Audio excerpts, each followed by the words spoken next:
You've spent countless hours watching videos, trying to reprogram your brain and make a change. But for reasons you can't put your finger on, you remain the same. This is why you're lazy.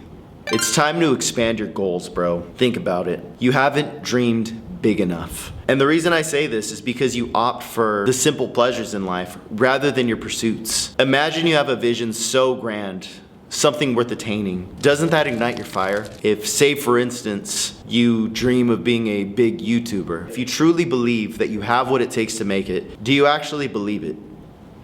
Because if you did, the actions you would take would align you more with that path than what's currently going on. Truth of the matter is, you probably don't genuinely believe what you're spewing. That's okay. Self-belief is something that must grow over time, and it'll propel you to where you need to go. I implore you to go ahead and dream big on this one.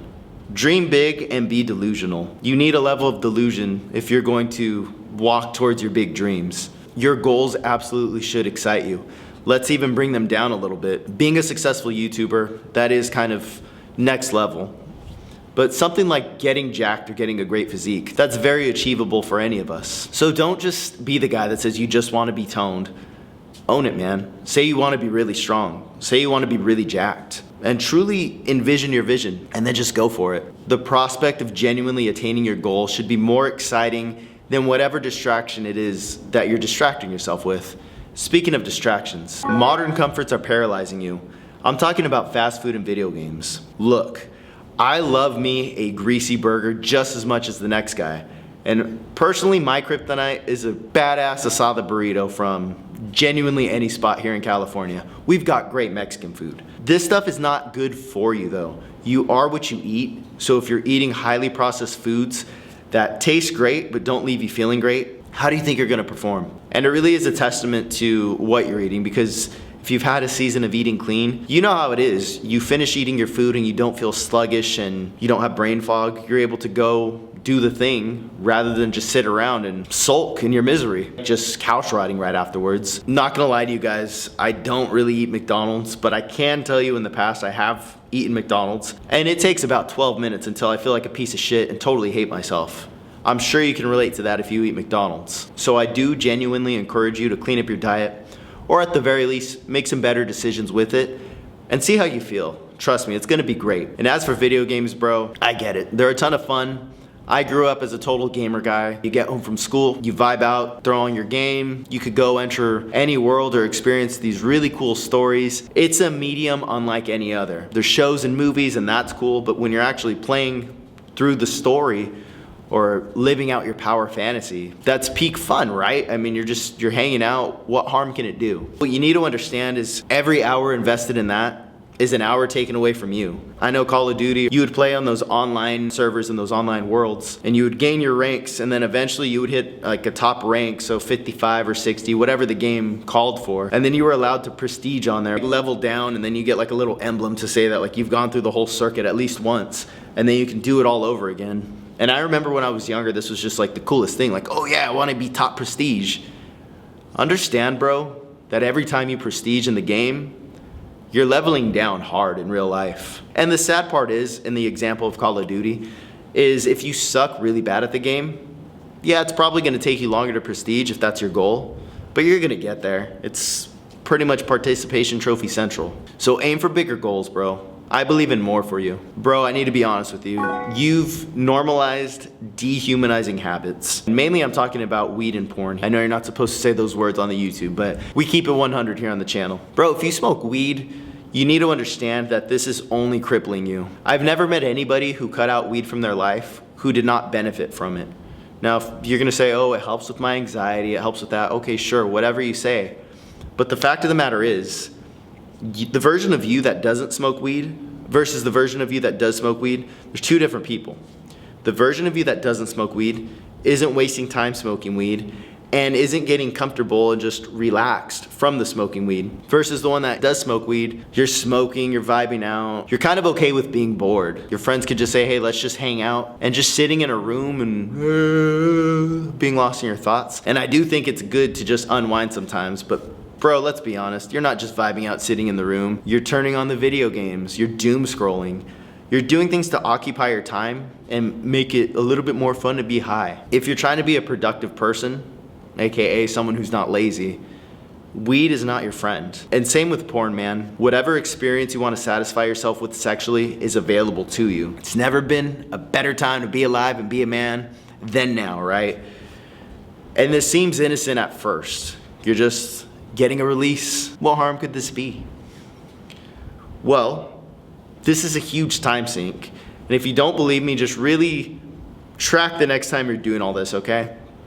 I don't know how bad of a degenerate you are, but it can get so bad that you're opening multiple tabs, just really trying to maximize this experience because you love the hyperstimulation. Like, oh, now I got this type of girl, now I got this type of scenario, now I got this and that. So you set it up because in your brain you're like, oh yeah, I'm ready to go, I'm ready to pounce. And pathetically, bro, you probably make it to like tab 2 and it's all done. So you've already invested 10, 15 minutes opening up all your tabs just to optimize your sexual gratification. Then you release. All good, you gotta clean up now and close out the tabs. By this point, the shame and all that's starting to settle in. And your brain has told you that you've gotten the girl, you've reproduced. So your brain floods, and I don't know the science behind it, but your brain starts flooding with all these feel-good, relaxy chemicals that puts you in a state of laziness. When's the last time like you've actually had real sex and right afterwards you want to do something, right? You want to just go to sleep. So I don't think the effect's that profound, bro, unless you were just beating so hard that, yeah, you need to take a nap now. But either way, these chemicals have flooded your brain and you're definitely in a state of relaxation. You certainly feel like you've achieved victory, so you don't have that drive, that desire anymore to go out and chase your goals. So what are you gonna do? You're probably gonna just opt for the easy thing, play some video games, and here you go, you're in a bigger time sink, a loop of time sinking, and this is gonna keep you lazy and keep you away from your goals. And I haven't even talked about how porn makes you very anxious. It really does skew your relationship with women and other people for that matter. I've never met a man who's not ashamed of the fact that he watches this stuff. Some people are very open about it and some people keep it personal to themselves. But at the end of the day, you don't want to share that with people. Like, you're not excited to be like, oh yeah, this is what I watch. I do it 5 times a day. That's not, I mean, come on, bro. I don't even need to explain that. You know you're ashamed of it if that's what you do. This makes you anxious. This habit of yours lives in the shadow of self, and you carry that with you everywhere. And it's okay, we all have temptations, bro, but just knowing that this is a nightly routine or however often you do it, you just feel like a nasty, grubby little troll, and you feel like a disgusting person knowing that you're just over there like, beating your monkey and shit. It's not cool, bro. You don't feel like a Chad. That's just the truth. So you're probably wondering, how do we reverse this? Honestly, bro, you need to just start stacking small wins. Whether you have bad habits you need to break, or you just need to start moving more towards your goals, think of the smallest possible step you can take to start moving towards it. So say in the example of a YouTube video, everyone's got a phone, you're probably watching this on a phone. Literally just set up your phone, turn it around, push record, say, hey, my name's Brison, this is my first YouTube video, and this is how I feel. And record for 30 seconds, a minute, whatever it is, just a tiny little victory. If you need to go work out and you're afraid to go to the gym and all that, okay, whatever, I'll meet you in the middle. Buy a pair of 10-pound dumbbells, put them in your room every time you pass by them. Knock out a set of 5 to 10 bicep curls and just make that a habit. You need to program into your brain that you are capable of doing these productive habits and start as small as you need to. You know, there's a great quotation, how do you eat an elephant? And the answer is 1 bite at a time. And you need to take this approach to your productivity. 1 bite at a time. Set the standard so small that it would be unreasonable that you would fail. And of course, you start scaling this over time. All you need to do is program into your brain that you now have the habit and you could scale it, and you just keep scaling and scaling and scaling. And this is how you become a productive person. Bro, above all, I want you to remember that you have absolutely nothing to lose. If you truly are lazy, I'm gonna just say it the way it is. You're kind of a loser right now, okay? Tough love, but just hear me out.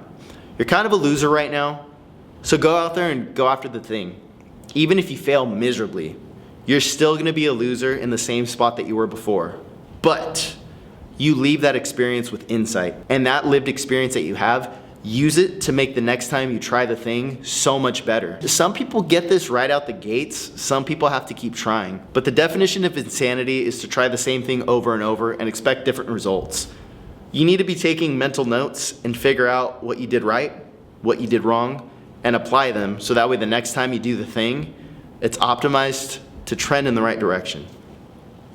You have what it takes, bro. Those are the reasons why you're lazy. But with a little bit of work, remember, just a little bit at a time, with a little bit of work, you can change the person you are. If you got value out of this video, do consider subscribing. Thank you for your time.